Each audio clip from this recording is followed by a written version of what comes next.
John 2. On the third day there was a wedding at Cana in Galilee, and the mother of Jesus was there. Jesus also was invited to the wedding with his disciples. When the wine ran out, the mother of Jesus said to him, "They have no wine." And Jesus said to her, "Woman, what does this have to do with me? My hour has not yet come." His mother said to the servants, "Do whatever he tells you."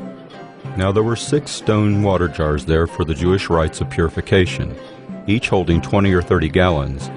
Jesus said to the servants, "Fill the jars with water." And they filled them up to the brim, and he said to them, "Now draw some out, and take it to the master of the feast." So they took it. When the master of the feast tasted the water now become wine, and did not know where it came from, though the servants who had drawn the water knew, the master of the feast called the bridegroom and said to him, "Everyone serves the good wine first, and when people have drunk freely, then the poor wine. But you have kept the good wine until now." This, the first of his signs, Jesus did at Cana in Galilee, and manifested his glory, and his disciples believed in him. After this he went down to Capernaum with his mother and his brothers and his disciples, and they stayed there for a few days.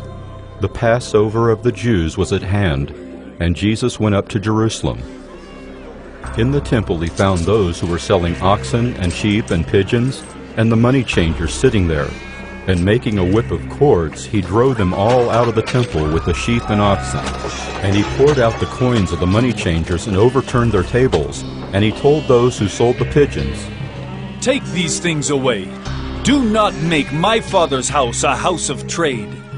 His disciples remembered that it was written, "Zeal for your house will consume me." So the Jews said to him, "What sign do you show us for doing these things?" Jesus answered them, "Destroy this temple, and in 3 days I will raise it up." The Jews then said, "It has taken 46 years to build this temple, and will you raise it up in 3 days?" But he was speaking about the temple of his body. When therefore he was raised from the dead, his disciples remembered that he had said this, and they believed the scripture and the word that Jesus had spoken. Now when he was in Jerusalem at the Passover feast, many believed in his name when they saw the signs that he was doing. But Jesus, on his part, did not entrust himself to them, because he knew all people, and needed no one to bear witness about man, for he himself knew what was in man.